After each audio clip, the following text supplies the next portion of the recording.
In the name of Allah, the most gracious, the most merciful. Praise be to Allah, and peace and blessings be upon the Messenger of Allah, his family, companions, and those who follow his guidance. We are in the second lecture, and in this lecture, I will focus on what is called the building blocks of thinking, which are the ideas of models, theories, and basic concepts. These are the essential things that exist.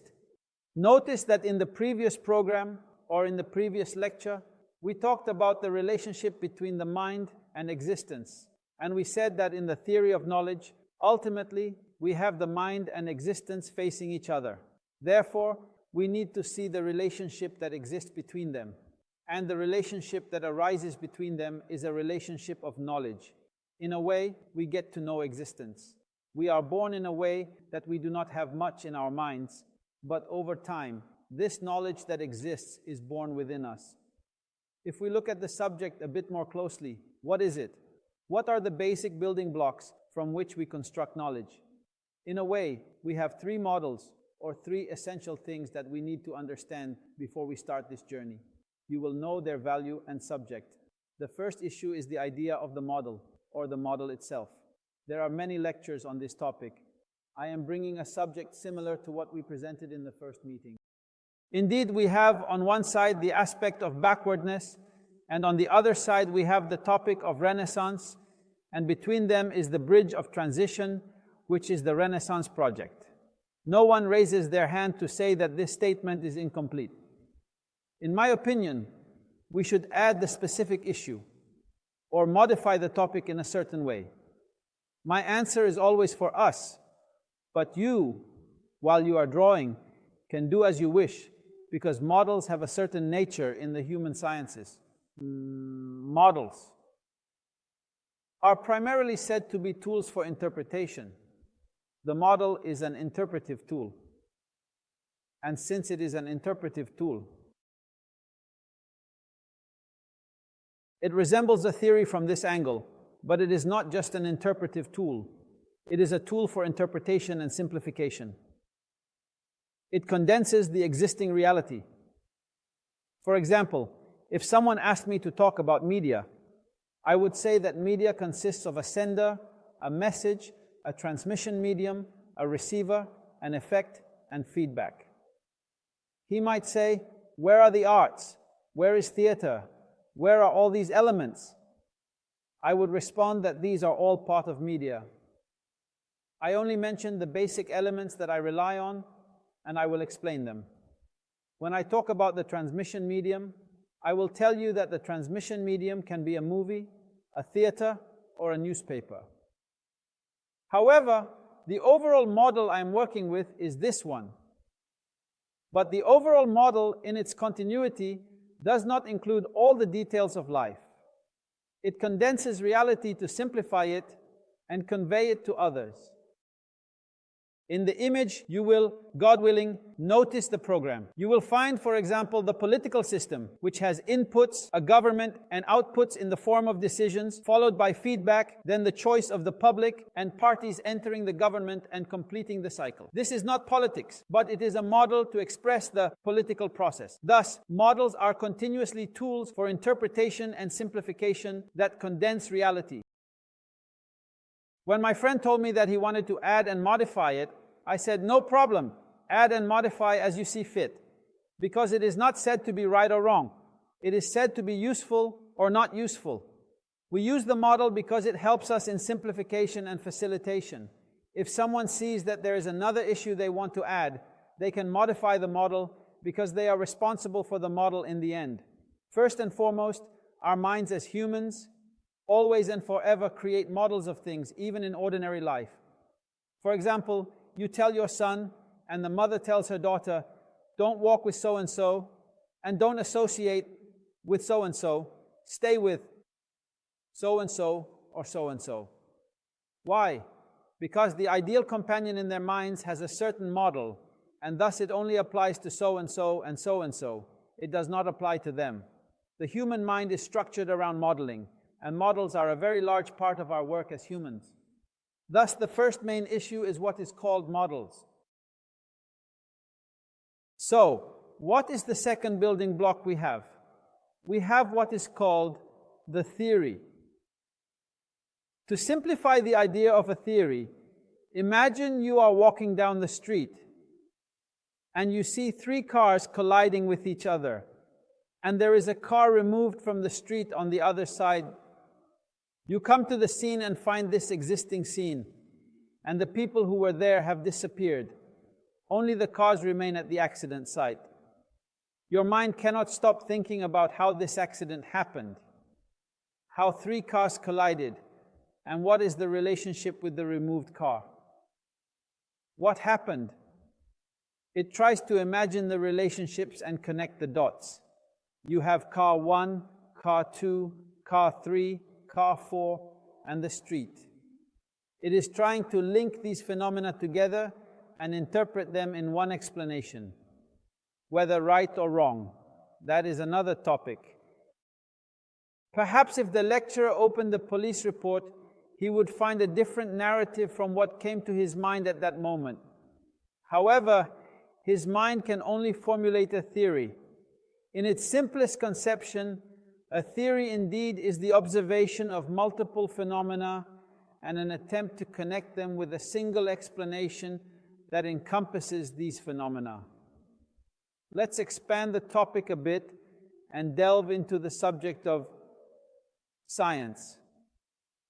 Sciences are full of theories. For instance, we have Darwin's theory. If you open the topic of Darwin, you will find certainly a conflict that lasts from here to morning. Is the theory correct or not? Is this disbelief or faith? This topic is unresolved.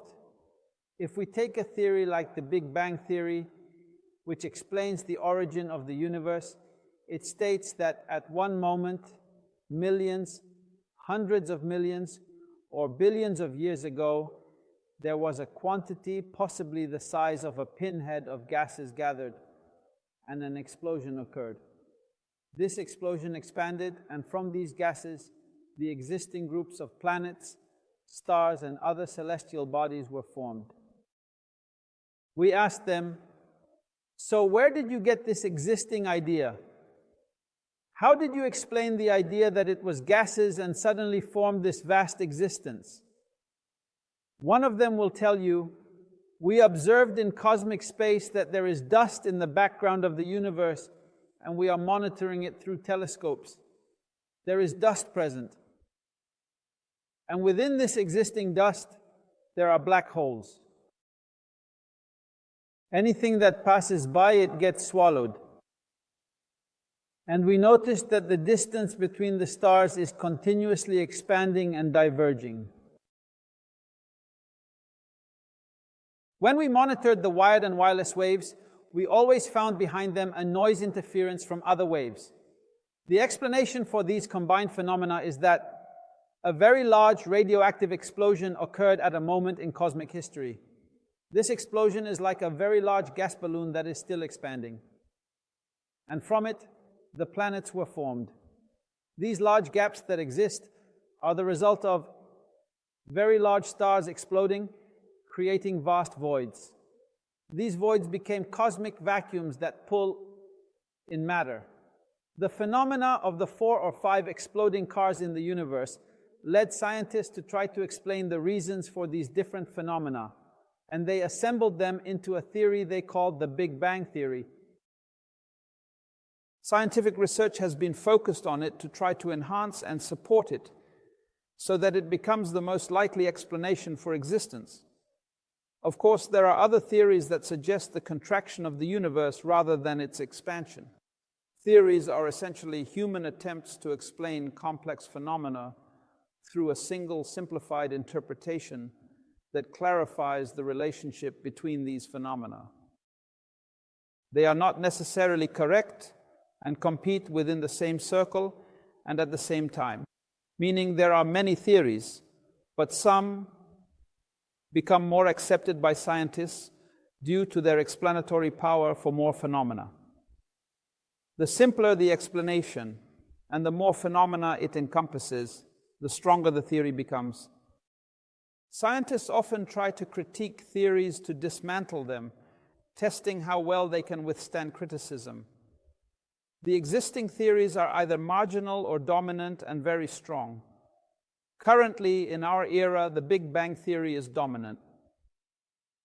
And the Darwinian theory is also dominant despite all the attacks we hear.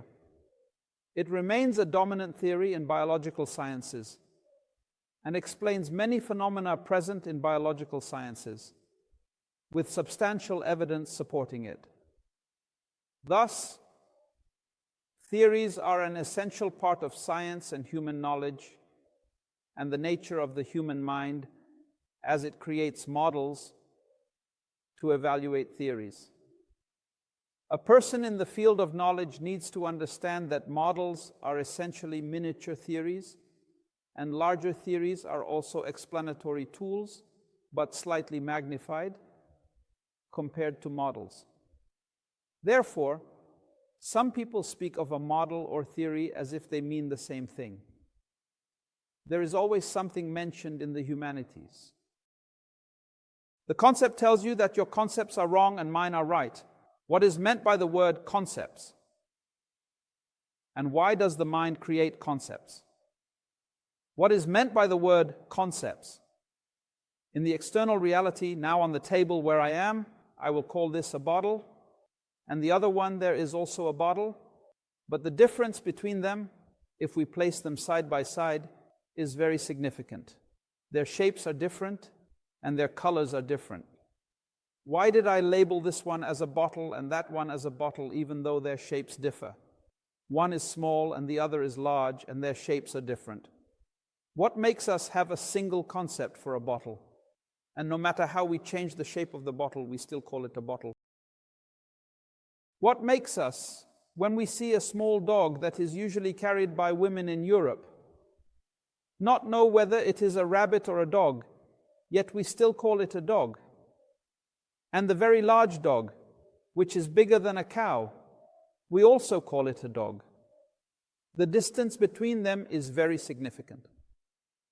What allows us to have mental deductions and mental models that apply to many different things?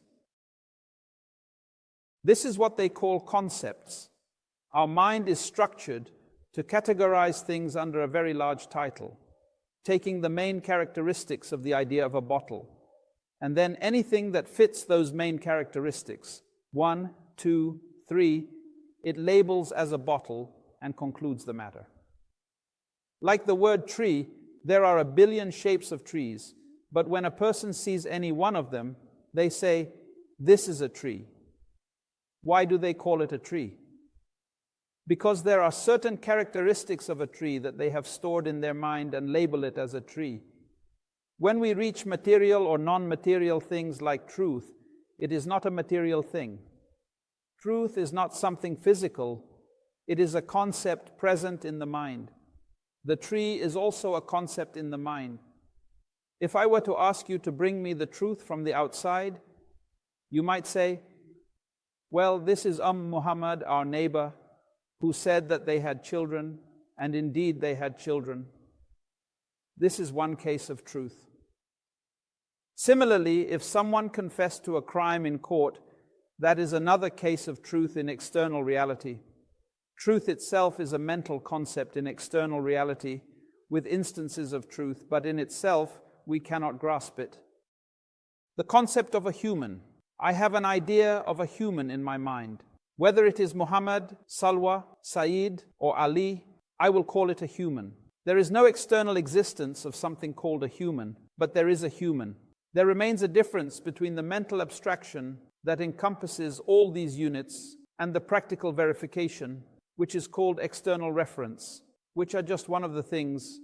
So when we say concept, we are talking about an abstract thing in the mind that falls under many things. For example, cameras. I say, well, if they bring me a very small one that takes pictures inside the human body, I will call it a camera.